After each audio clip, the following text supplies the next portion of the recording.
सर्वांना नमस्कार. आज मी आपल्याला एक अत्यंत गंभीर आणि विचार करायला लावणाऱ्या विषयावर बोलणार आहे. ते म्हणजे ओसाड पडलेले गाव. हा विषय आपल्याला एक स्थानिक समस्या म्हणून लक्षात न घेता एक व्यापक सामाजिक, आर्थिक आणि पर्यावरणीय प्रश्न म्हणून समजायला पाहिजे. ओसाड गाव म्हणजे असे गाव जे काही कारणांमुळे, विशेषतः आर्थिक संकटामुळे किंवा कामाच्या अभावी किंवा इतर अनेक समस्यांमुळे कमी लोकसंख्या असलेले किंवा पूर्णपणे खाली झालेले असते. हा विषय अनेक दृष्टिकोनातून लक्षात घेता येतो, जसे की स्थानिक लोकांचे जीवनमान, सामाजिक आणि आर्थिक परिणाम आणि तिसरे म्हणजे पर्यावरणीय परिणाम. ओसाड गावामध्ये राहणाऱ्या स्थानिक लोकांचे जीवनमान हे अत्यंत ताणलेले असते. घरगुती सुविधा, आरोग्य, शिक्षण आणि रोजगार यासारख्या मूलभूत गरजा पूर्ण करणे ही स्थानिक लोकांची सर्वात मोठी चिंता असते. गावातील रस्ते, पाणी, वीज यांची दूर अवस्था झालेली असते. या परिस्थितीमुळे स्थानिक लोकांचे आर्थिक परिस्थितीत अपाहत होऊन त्यांच्या जीवनात एक प्रकारची निराशा व उदासीनता येते.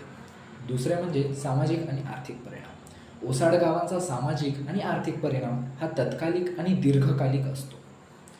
समाजात असलेली भांडणे, असंतोष आणि सामाजिक अस्थिरता वाढते. गावात व्यावसायिक संधी कमी झाल्यामुळे लोक शहरांकडे वळतात. यामुळे त्या गावात सामाजिक तणाव वाढत जातो. एकदा घरटं सोडलं की ती लोके पुन्हा गावात येणे कठीण असते. या परिस्थितीत त्या गावाची स्थिती भस्मासमान होण्याची शक्यता असते.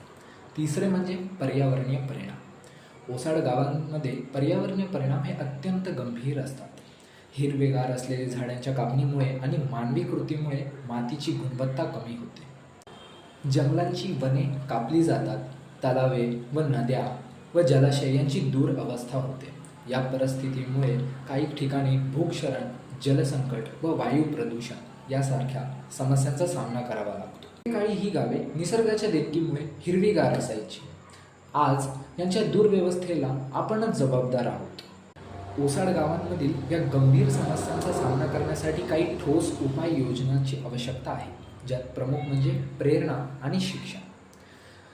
स्थानिक लोकांना पुनरुत्थानासाठी प्रेरणा देणे आणि शिक्षण व प्रशिक्षणाचे कार्यक्रम सुरू करणे हे अत्यंत महत्त्वाचे आहे, जेणेकरून त्यांना रोजगार आणि विकासाची संधी मिळू शकेल. दुसरे म्हणजे आर्थिक सहाय्य.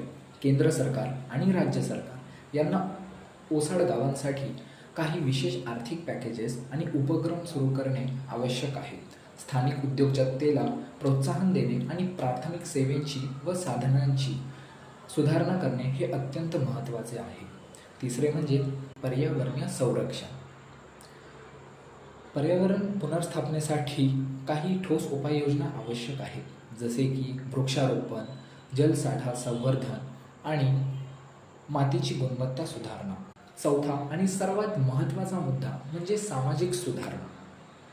ओसाड गावांमध्ये वाढत असलेला सामाजिक तणाव या विरुद्ध काही ठोस धोरणे आणि कायदे करणे आणि त्यात स्थानिक जनतेला सहभागी करून घेणे हे अत्यंत आवश्यक आहे.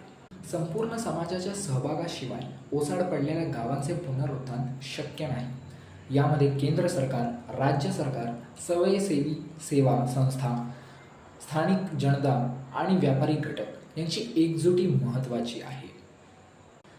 आपल्या सर्वांच्या सहभागानेच ही ओसाड पडलेली गावे पुन्हा एकदा हिरवीगार होऊ शकतात.